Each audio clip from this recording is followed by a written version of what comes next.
Hi, everybody. Welcome to our webinar about new electric rate design proposal in Massachusetts. My name is Anna. I'm the Electric Vehicle Program Director at Green Energy Consumers, and I'll just be doing the very brief intro and then handing it off to my colleague. But we can go to the next slide. For those of you who have not been on a gazillion Zoom calls in the last several years, this is a Zoom call. We will be recording the webinar.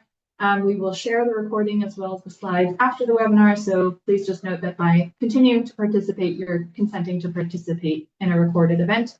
And you are welcome to put all your questions in the chat. We'll answer them that way. But then if we just go one more slide.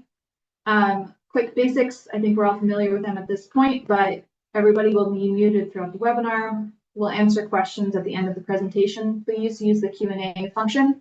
I will be sort of in the background looking at the Q&A throughout the presentation and then feeding questions to Chris and the larger team at the end. So definitely please send us your questions. And as I said, the webinar will be recorded and then sent in a follow-up email with the slides and other resources.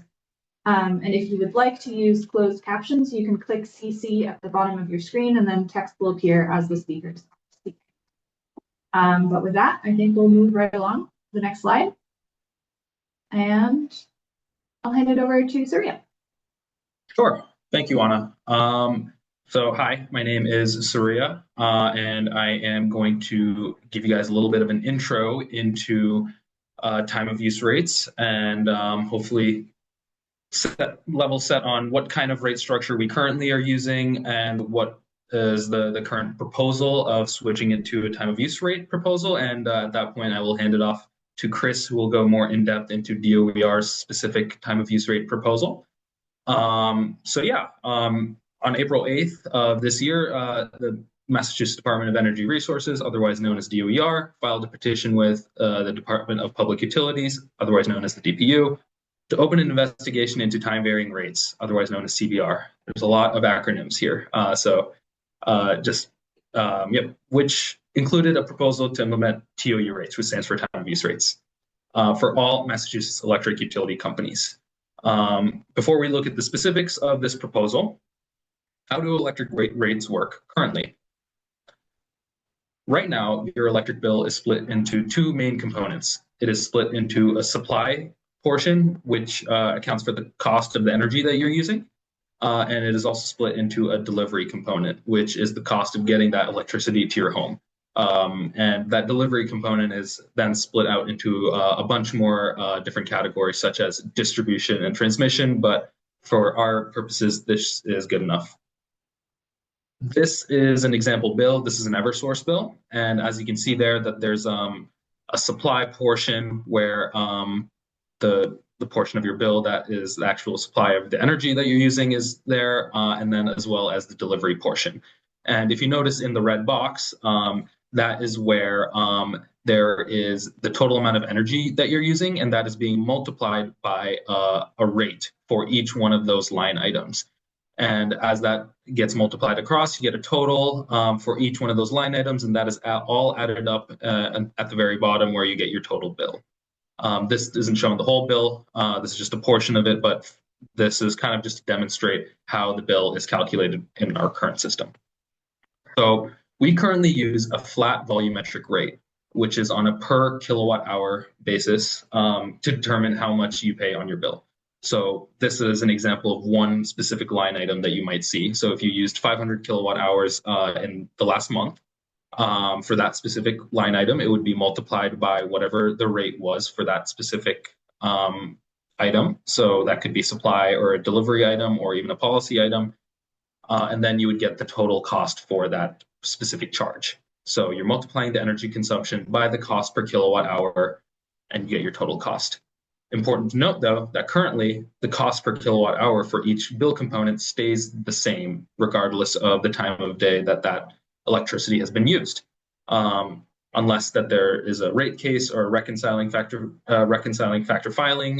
That rate stays the same, regardless of when you use the electricity.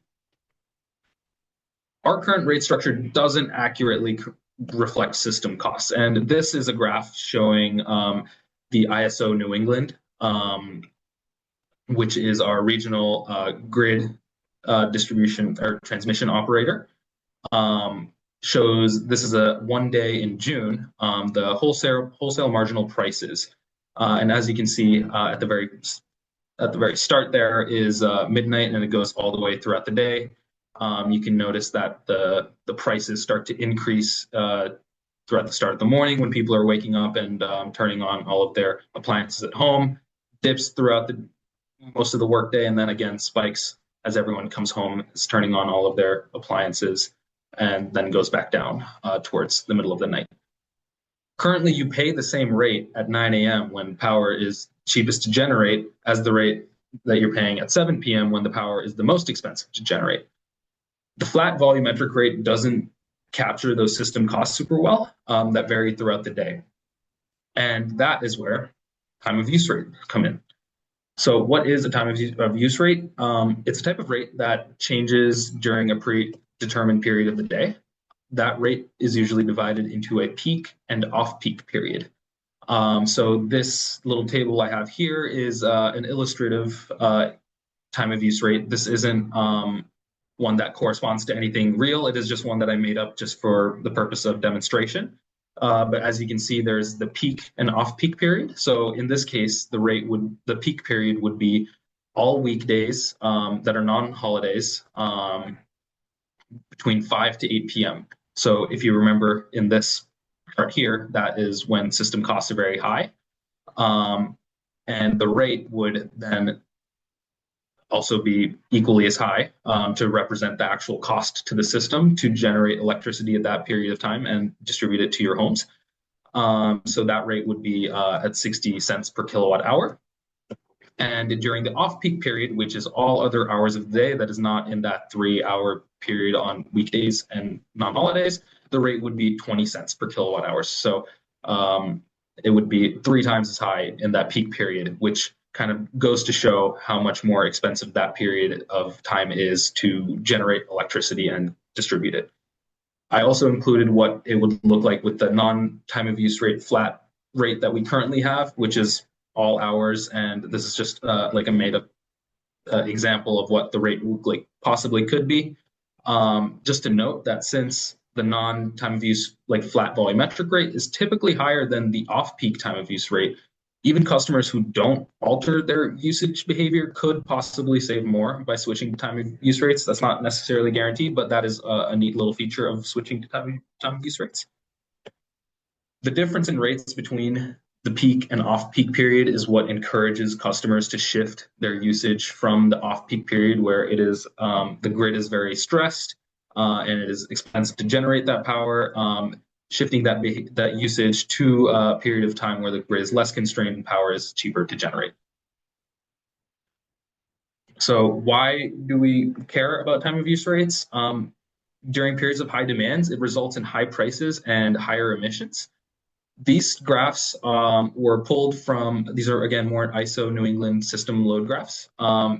These ones specifically are from May 16th and May 19th. And we picked these 2 dates because it shows a very large fluctuation in temperature. It was only a peak of 74 degrees on the 16th, but that jumped up to 92 degrees.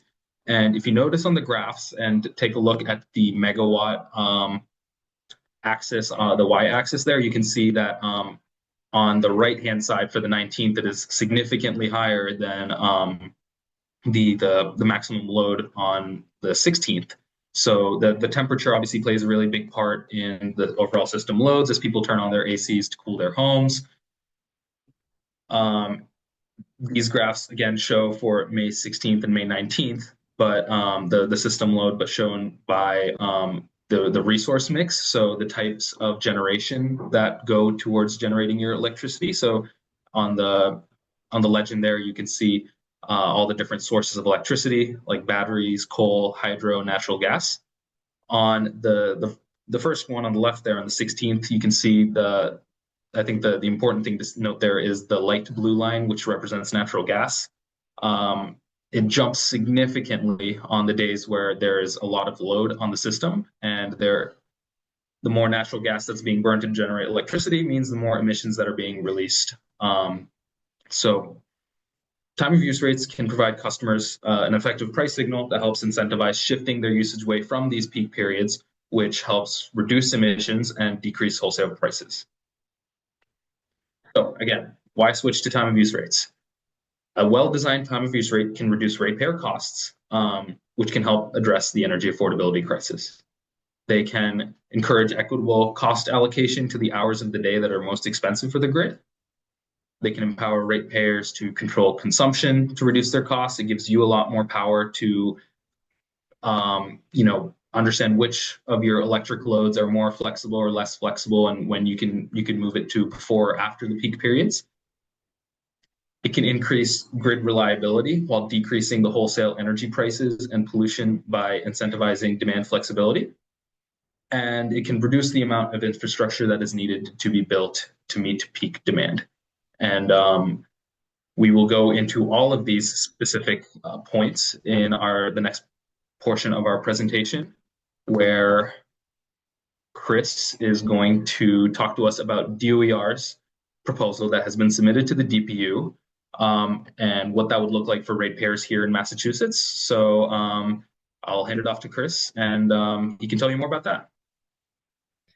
Thank you so much, Surya. That was a fantastic intro and explainer. It makes my job a lot easier. And I apologize, there is construction going on my street. They've torn up the whole thing this morning. So if you can't understand me or hear any backfill, please just let me know and I'll repeat myself. But my name is Chris Conley. I'm a clean energy coordinator at the Massachusetts Department of Energy Resources. I work on our policy and planning team, which covers a lot of ground. Honestly, we cover a lot of topics. Part of my job is to work on electric rate design and reform our electric rates to be more cost reflective, affordable, and advance our electrification goals. And so I was part of the team that helped develop the time of use proposal that we'll be talking about today that has been docketed at the DPU as 2662. Next slide, please. So really quickly, I just want to touch on who DOER is for folks that aren't aware. I'll talk about the stakeholdering that we've done on this proposal as well as other electric rate design proposals. Then I'll actually get into why we're talking about time of use rates, which Surya covered very well.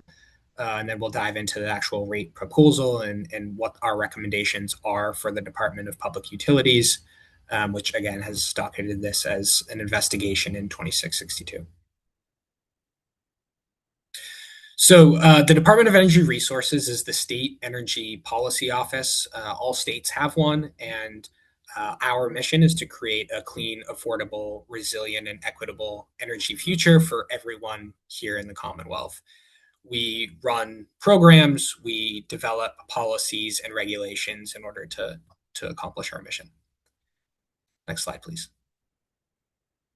So we have done a lot of stakeholdering on this proposal. That's kind of the takeaway of this slide. As you can see at the first circle at the top there, we've done 27 months in total of study and stakeholdering on electric rate design. That began with the Interagency Rates Working Group, which we ran in conjunction with the Massachusetts Clean Energy Center and the Attorney General's Office. And then that was formed in order to explore different rate designs that can advance our decarbonization goals. After the conclusion of the IRWG, which actually recommended heat pump rates, which I'm sure many folks on this call have heard of before and have been pretty successful here in the Commonwealth. But after the IRWG kind of concluded, we decided that there needed to be a next step in stakeholdering. The IRWG recommended time of use rates as one potential pathway for new rate design to advance our goals. And so the Department of Energy Resources took that recommendation and created a new stakeholdering group called the Massachusetts Electric Rates Task Force. We hosted 23 sessions with various stakeholders. You can see on the bottom left there, 256 stakeholders participated in the rate task force. We also brought in experts from across the country, actually even overseas. I believe we had some from the UK speak to us, to talk about rate making topics. We then held internal sessions with the rate task force to discuss how we can actually take the lessons that we learned from those experts and apply them to Massachusetts. So it was a huge effort over the course of 2025. And as Surya mentioned, it resulted in this rate TOU, time of use rate proposal that we then submitted to the Department of Public Utilities. Next slide, please. So first, why are we even talking about this? I don't think I need to tell folks on this call that we are absolutely in an affordability crisis, as are many other states in the country. This graphic shows at the bottom, the dotted line there is inflation, and the other two lines are is the trajectory of delivery rates over the course of many years. And again, as Surya said, delivery rates are only a portion of your bill. They're about 50% of the bill for a typical customer, but that can vary by customer. And so as you can see, delivery rates have increased very rapidly and at a higher pace than inflation. So this is very concerning. I think there was a poll released a few months ago that showed that electricity rates or gas and electricity rates are the number one concern of Massachusetts residents, which we are taking very seriously here at the Department of Energy Resources. Next slide, please. At the same time, the Commonwealth has aggressive decarbonization goals, of which the main component is electrification. So we are decarbonizing our electricity supply. We are bringing on new renewable resources. And at the same time, we need our transportation and our heating to transition from fossil fuels to electrification. That is the main strategy Massachusetts is using, as most other states, in order to decarbonize. Unfortunately, electrification is also facing significant headwinds here in the Commonwealth. So these are some graphs, again, from ISO New England, which is our grid operator here in New England. They do a study every year that shows what their forecasts are for many things, but two here are EV deployment and heat pump deployment. And the dotted lines in these graphs are last year's forecasts, so 2025 forecasts, and the solid lines below them are this year's forecasts, 2026 forecasts. This study actually just came out on May 1st. So it's pretty up-to-date data. These are just forecasts, but I think the trend here that I'm trying to show is that our grid operator is forecasting and assuming that the rate of electrification is going to decrease. So we are basically not on pace to hit our electrification goals here in the Commonwealth. Next slide. And because electrification is our main strategy to decarbonize, that means that load growth is a necessary outcome in order for Massachusetts to decarbonize. Without load growth, we will not accomplish our climate and clean energy goals. So we need to grow load, and that's what is shown in the Clean Energy and Climate Plan, which is the state's plan to decarbonize the Commonwealth. So as I said, we need to electrify our transportation. We need to electrify our heating. And so we need to deploy EVs and heat pumps. That will inevitably result in load growth. And you can see with the yellow on this graph on the left side that we've been in 20 years of pretty stagnant load growth. It's been more or less the same. In the next 20, 30 years, we are facing significant load growth. And we need to ensure that we're doing that load growth, accomplishing that load growth in a way that does not exacerbate affordability concerns and increase system peak demand, which will be very expensive. So how do we do that? We need to make sure that load growth occurs at the right times of day and during the right seasons. We need to, another way to say that is that we need to manage our load growth. Unmanaged load growth will undermine affordability, but if we are able to manage that load growth in a smart way, in a planned way, then we can ensure that affordability is accomplished. So this is one graphic, very popular. I'm sure many folks have seen this before. Again, it's from our grid operator, ISO New England, and it shows the difference in transmission costs from an unmanaged load growth scenario, that top red line where we reach 57 gigawatts of total peak demand in 2050, versus a managed scenario where we're still growing our transmission system rapidly, but it's managed and it's decreased by 6 gigawatts to 51 gigawatts. Just that simple change of 6 gigawatts would result in savings of $7 to $9 billion. And this is just in transmission costs. There are also supply costs and distribution costs that can also be avoided if we are able to manage load growth correctly. Slide. So time of use rates are one way that we can manage load growth. We kind of view time of use rates as the kind of baseline policy that other programs and policies should be built on in order to reduce peak demand and make sure that we're managing our load. But savings from time of use rates can be very significant. So on the left side here, this is an estimate of short-term cost savings for just National Grid customers. So just National Grid. This can be extrapolated to other customers, but for just National Grid customers, if we are able to shift 6% of electricity consumption from peak periods to off-peak periods, then we could save nearly $50 million in customer costs. And those are costs that end up on your electricity bills. And 6% is a number that we pulled from a Department of Energy study that looked at other jurisdictions that have implemented time of use rates. So it's a realistic, but probably conservative estimate because this study was done a decade ago. So we think that short-term savings could be significantly higher than that $50 million. And again, that's just National Grid. On the right side here, there are also long-term savings opportunities. So I talked about the transmission costs in 2050. That's one component or one demonstration of how we can avoid investment in new infrastructure. So the grid currently is built to deliver the last kilowatt hour during the peak demand period.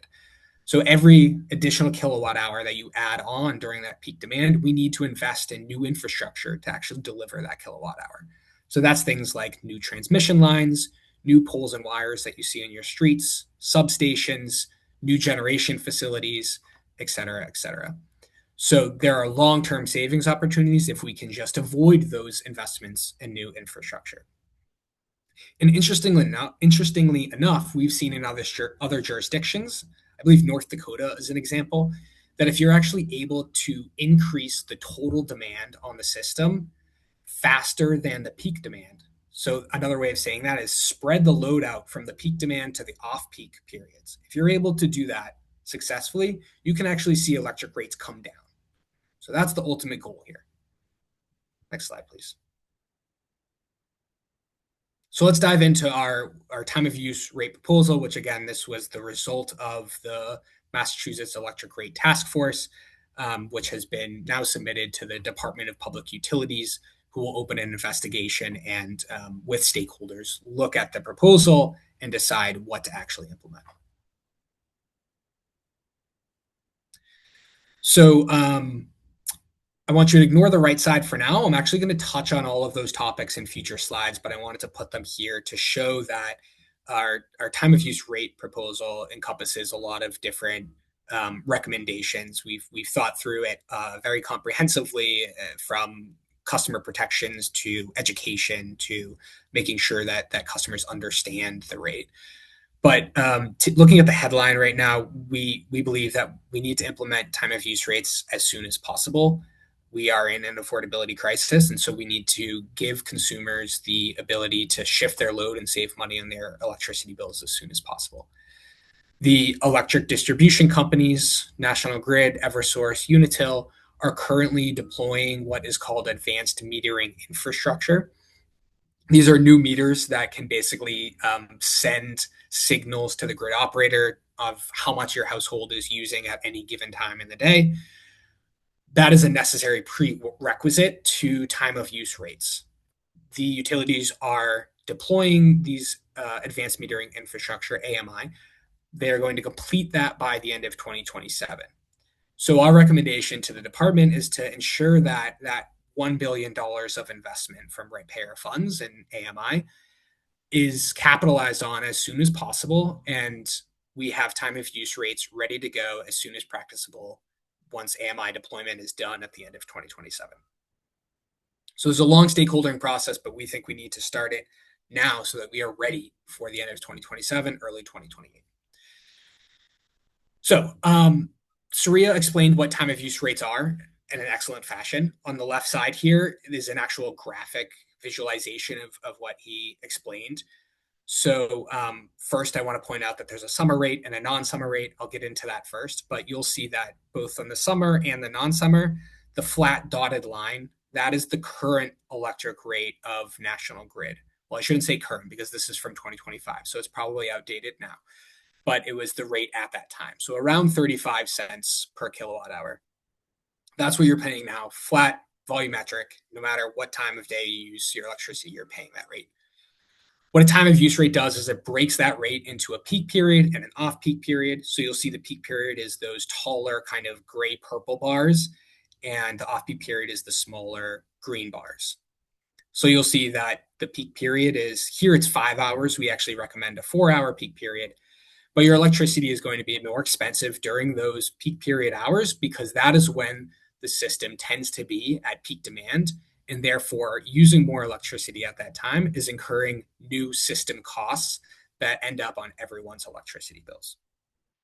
However, if you shift your electricity usage to those off-peak hours, which are, in our proposal, 20 hours of the day, then you are not only able to save money on your bill, you are also saving money for everyone else by not incurring new costs onto the system.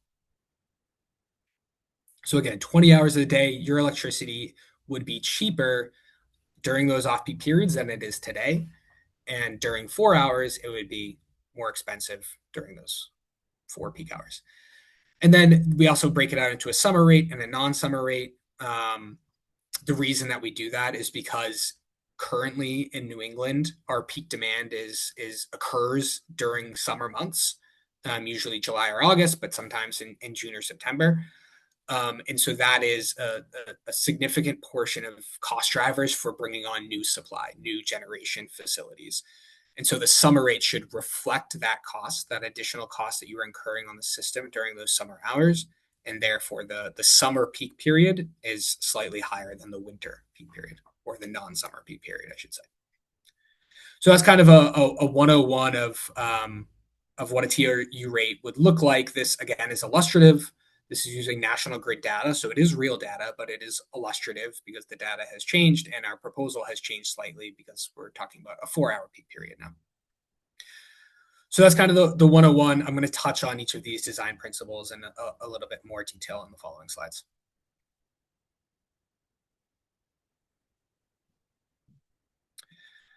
So the first thing I want to touch on is that time of use rates should include all components of electric bills. So that's supply, transmission, and distribution. And the reason for that is because the costs of each of those bill components vary with time. Depending on what time you use electricity, you are incurring more or less costs on the transmission system, on the supply system, and on the distribution system. So if you are using an additional kilowatt hour at 6 p.m. on an August evening when everyone else has their air conditioning on and it's peak demand, then you are sending a signal to the system that more transmission lines need to be built, more generation facilities need to be built, and more poles and wires that take that generation, put it on the transmission line, and then bring it to your house. You're sending a signal to all three aspects of the system that we need more investment in the system. We need to expand it to deliver more kilowatt hours. So all three of those components should be included on the bill. We also think that they should all be consolidated into a single peak period because that is a simple and clear price signal that is easy to follow for all customers. So rather than having, a supply peak period from 2 to 4 p.m. and a transmission peak period from 8 to 9 p.m., we should have one single peak period that is easy to understand for all customers. And then the last point here I want to make is that we can absolutely move towards more sophisticated rate designs. A time of use rate design is a big step for Massachusetts. We're going from flat to time of use. That's a big step. There are more sophisticated rate designs that we can explore in future years, but let's walk before we run.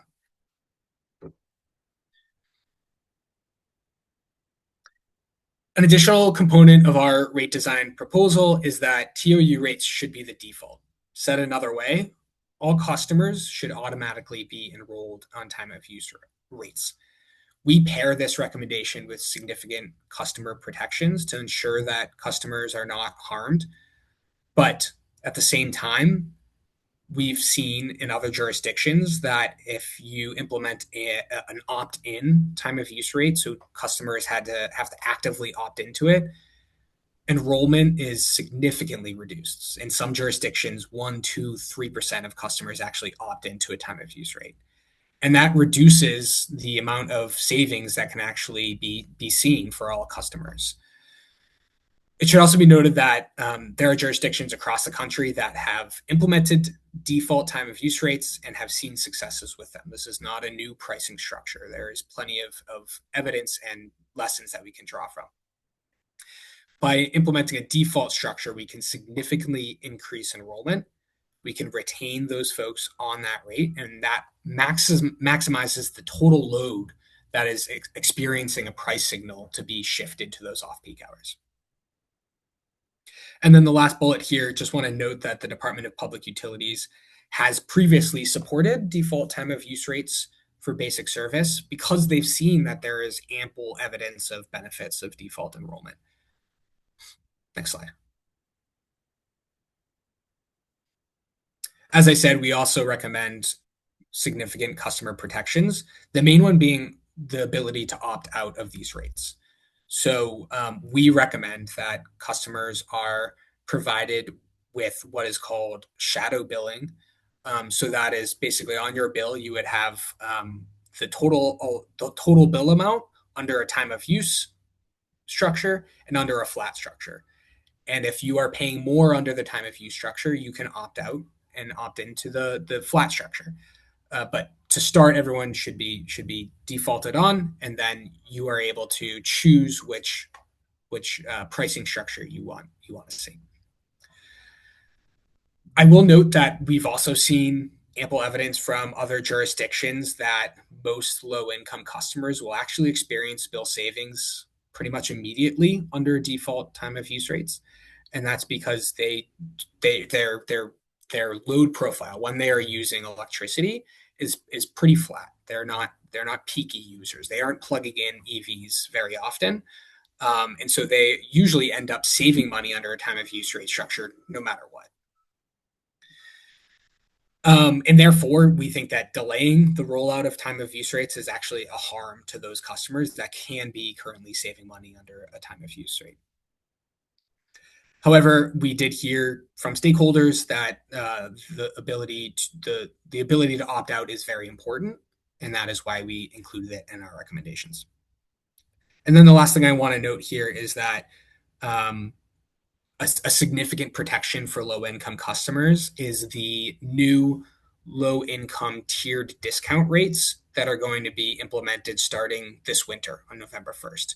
So any customer that qualifies for a low-income discount rate will receive one of several different tiers. So, for example, the lowest tier, the lowest income folks in Massachusetts, will experience up to a 90% decrease in their electricity bill. That covers the entire electricity bill, whether it's time of use or flat or anything else. So that is a huge customer protection that we are implementing this year. Next slide, please. I touched on this a little bit, but the seasonal nature of time of use rates, and again, we recommend that time of use rates are seasonal, and so electricity costs more in the summer usually because that is when our peak demand occurs, which you can see in these graphics here. You can see the spikes in demand on this graphic on the left here, that those are the summer months. And then on the right side, you'll see the actual annual peak. So over the course of 365 days, what is the singular moment that has the highest peak demand? And you'll see those green numbers. It's oftentimes, let's see, it's June, July. Most times it's June or July, but there's also times that it occurs in August or September. So right now, the peak demand is in those summer months, and that should be reflected in the time of use rate. I will note that we expect to shift to a winter peaking system sometime in the mid to late 2030s. And at that time, the time of use rate should reflect that nature and shift to a time of use rate where the winter peak period is higher. Next slide, please. Peak period should be 4 hours long. This is a recommendation from our proposal. We started with a 5-hour peak period. We heard from stakeholders that it should be 4, which will make it easier for customers to respond and also aligns with the output of a typical battery system. So we want to make sure that the peak period is long enough to actually capture the cost drivers that are incurring new system costs, such as annual system peaks that cause new capacity to be brought online, monthly system peaks that incur new transmission, and daily peaks that correlate with generation and distribution system costs. But it should also be short enough that customers can actually respond to it. So if it's an 8-hour peak period, no one's going to shift their electricity usage because that's just too long of a period. So we saw that other jurisdictions are implementing anywhere from 3 to 5-hour peak periods. And looking at the actual data, we agree with that. We think that a 4 to 5-hour peak period is the most cost reflective. And then incorporating the customer centricity into our recommendation, we ended up with a 4-hour peak period. Next slide, please. I think this is my maybe second to last slide. Again, just wanted to note that our time of use rate proposal was the outcome of 27 months of stakeholdering with the IRWG and the rate task force. And therefore, it is very comprehensive. It has many recommendations that we hope the department will run with alongside stakeholders. So we submitted the time of use rate proposal in April. The Department of Public Utilities has then docketed it as a new investigation in docket 2662, which anyone can look up and be a part of. The Department of Public Utilities is ultimately the decision maker here. They will open this investigation, explore the different components of time of use rates, and then eventually issue an order that directs the utilities to either implement time of use rates or some other rate design structure, or maybe no new structure at all.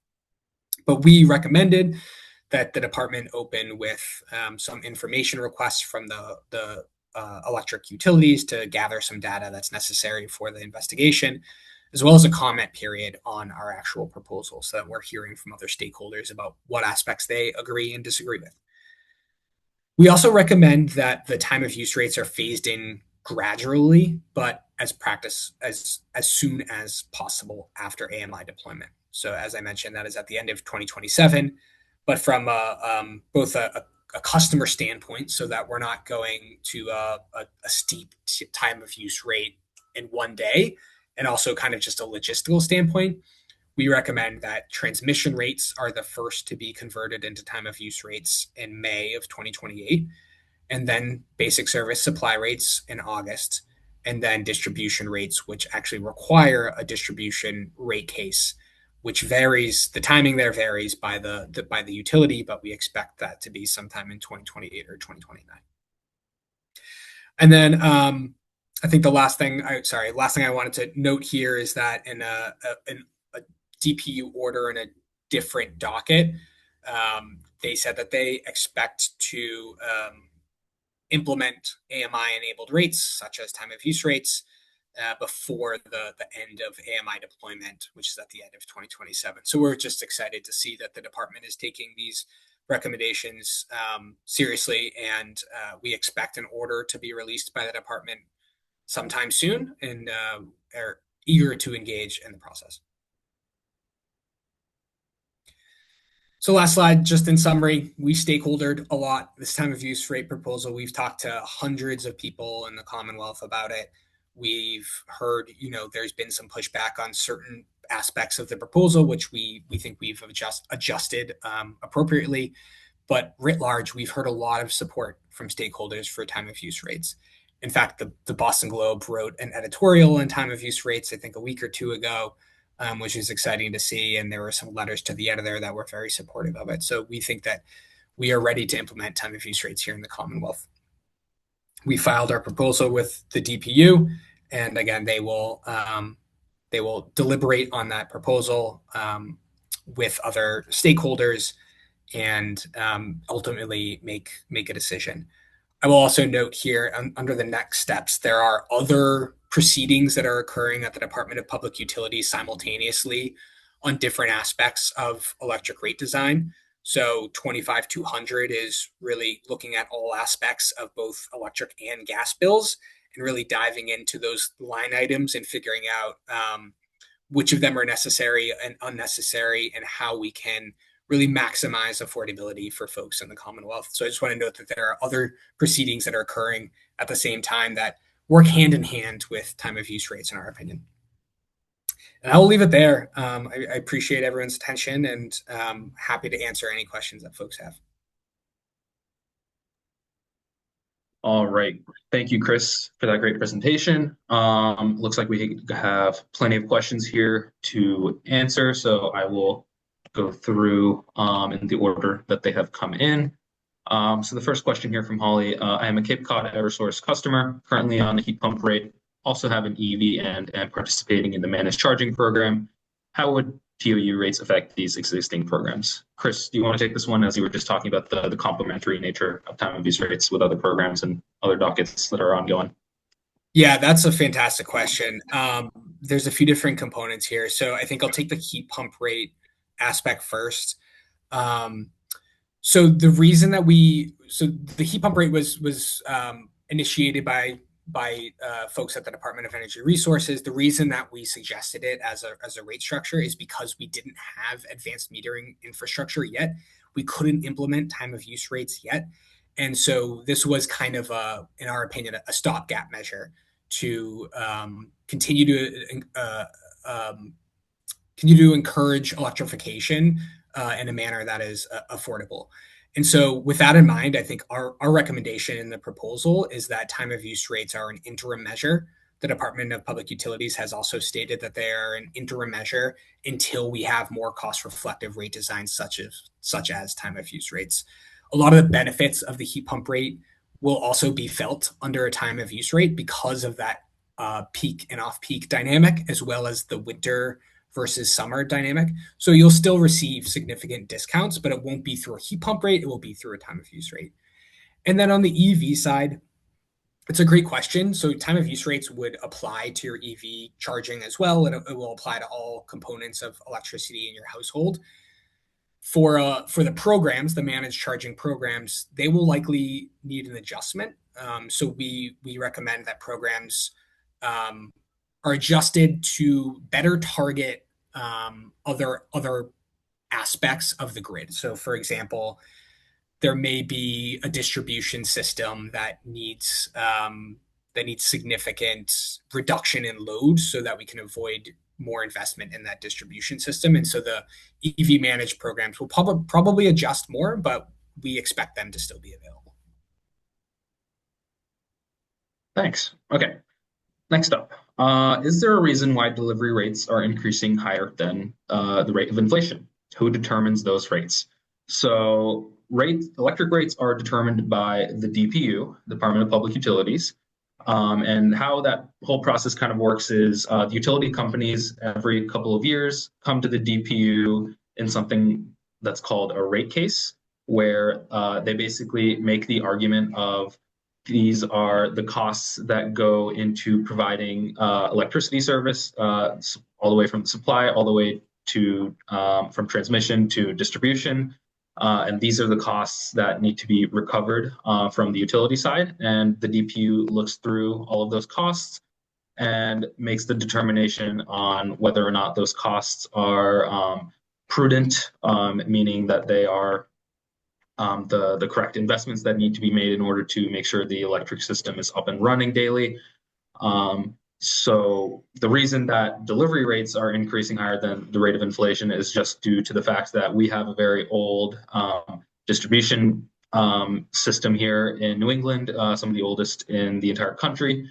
And as that needs to be repaired or even expanded, as you saw that there's significant load growth projected, those costs are eventually, those are all paid by ratepayers, which is why the utility has to increase the spending there higher than the rate of inflation. So, yep. Okay, next, let's see.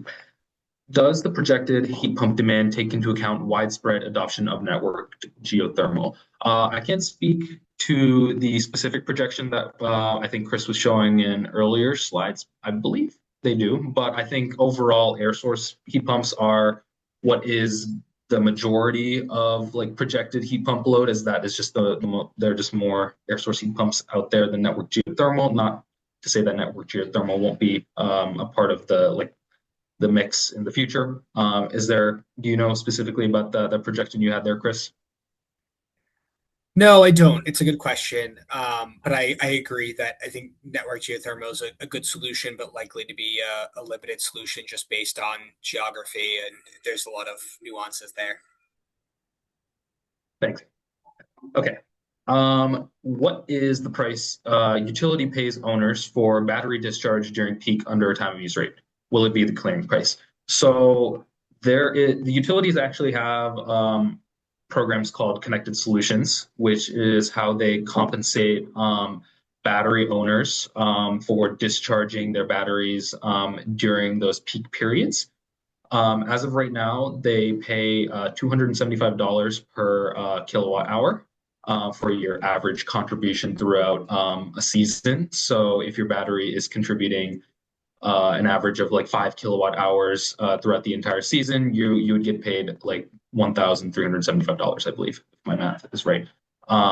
So that is kind of like a separate program that the utilities run, and there's actually additional benefits you can get depending on your location through a program called Connected Solutions Plus. Probably could do a whole another webinar on that, which we actually are doing a whole another webinar on that in a week. So join in on that if you are interested in how battery owners are compensated. But yeah. If I can just jump in real Yeah. quick on that point, I think one thing that the Department of Energy Resources has made really clear in those 27 months of stakeholder engagement is that time of use rates are a really good tool to address system peaks. And then there are programs like Connected Solutions that can address more local, like geographic areas of the grid that might be constrained. So the world or the vision that DOER has painted for us, which I think makes a lot of sense, is that you've got time of use rates that are addressing those system peaks, those monthly, like it's really hot in the summer or electricity always goes up towards the end of the day for everybody across the board. But then we might have programs like Connected Solutions that call on batteries specifically in the parts of the grid that are congested enough to warrant that. So I don't think you're going to be compensated for discharging electricity from a battery through a time of use rate. That would be some sort of load management program like Connected Solutions. So the two would complement each other, but are separate. So I just wanted to clarify that point. Yeah, thanks for that. Okay, next up, why not implement a peak demand charge during the morning windows from 6 to 9 a.m.? And I think that was in reference to that initial like load graph that I showed where you can kind of see two peaks. There's the one in the morning, and then there's the one in the afternoon. There are jurisdictions that have multiple peak periods where there's a peak period during, for example, that morning period, and that as well as an afternoon peak period. I think, as Chris was mentioning, in the interest of keeping it simple and understandable for the wide customer base, it makes sense just to consolidate that peak into a 4-hour period, just so that it's a real simple like signal. It's like this one period, and you're able to shift from that period. It does make it more cost reflective to have maybe two peak periods, but again, trying to walk before we run, that is something that could be explored in the future if say that there is a lot of cost savings that could be achieved through that. But I think for now, just to as we get introduced to time of use rates, it would make the most sense to keep it as one single period for now. Yeah, totally agree. And I'll just add on to that like a morning peak period in general could very much be an outcome when we make the shift into a winter peaking system, because at that time we'll actually see that heating in those early morning hours is going to be a huge spike in demand. So there very much could be an outcome, but we're talking about a decade or so away. Thank you. Why does it take so long to implement this? That is, this unfortunately just a lot of things that just are going through, have take a lot of time. As Chris was saying, the priority here is to get this out to the public as soon as possible. The big dependent factor that we are waiting on right now is the deployment of those advanced metering infrastructure, AMI's meters. Currently, the utilities are going through all of Massachusetts and installing those, and are expected to finish that by the end of 2027. And that is, we're definitely dependent on those before we can get time of use rates out.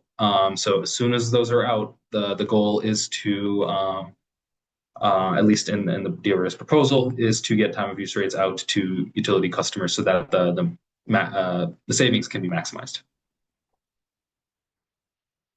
How will this affect customers who are on municipal aggregation programs? And that is a great question because, as you may notice, that these rates only apply to customers of the investor-owned utilities, so National Grid, Eversource, and Unitil here in Massachusetts. If you are on a municipal aggregation, which means the supply portion of your bill is not determined by the utility, you will not have access to these time of use rates, but that is an area where we're still working towards to figure out ways to implement them.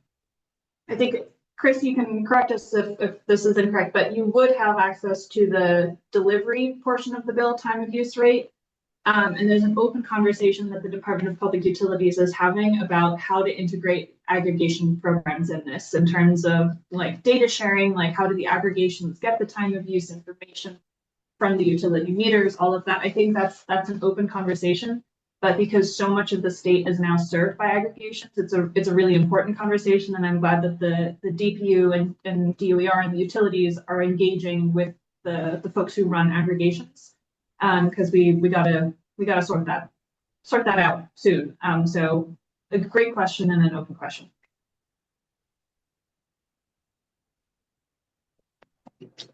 There's a very similar question about municipal light plants, and how does this proposal impact those? And I wonder, Chris, what's your response there?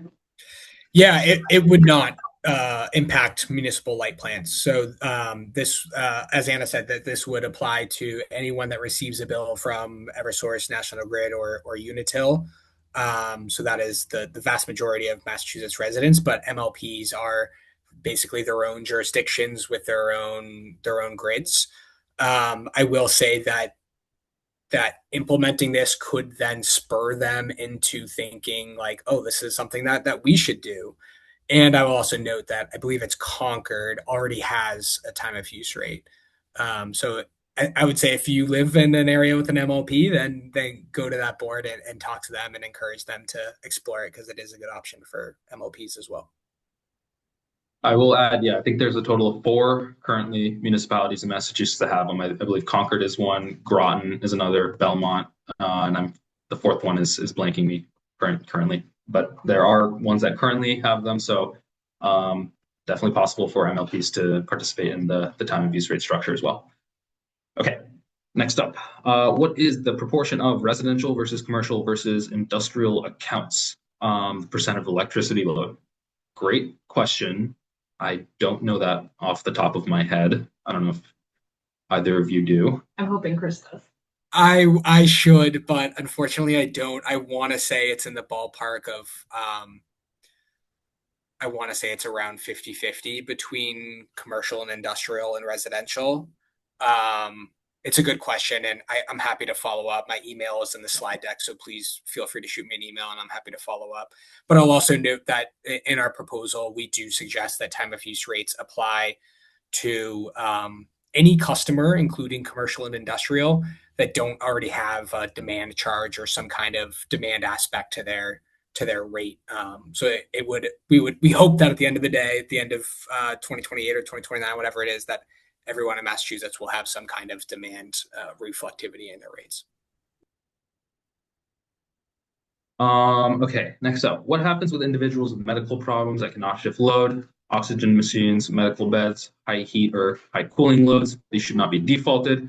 I definitely think that is an important consideration that needs to be made, since these customers have way less of an ability to shift their load, and their load is definitely not as flexible as others. I think that's why the important protection that is in the proposal is to have a opt-out option. So if you are a customer who would be disserviced by this, you definitely have the option to opt out. I think the default nature is just so that you can get the highest level of participation from customers that do have the ability to benefit. But I think having that opt-out option is also a very important protection in order to make sure customers, such as those with medical loads, are also accounted for and able to, protect themselves from those rates. Yeah, the only other thing I'll add is maybe two things. On the default nature, again, this is our proposal. It can go in front of the DPU, and there can be discussions around customers that shouldn't be defaulted at all. And I think this could be one area where there's an exception to defaulting. But at the same time, I will say that if you are a customer who has a pretty flat load, said another way, you use more or less the same electricity throughout the entire day, chances are you will save money under a time of use rate structure, because 20 of those hours are a lower electricity rate. The rate is only raised for 4 hours. So chances are, again, there needs to be more analysis done here, but chances are you would actually save money under a time of use rate.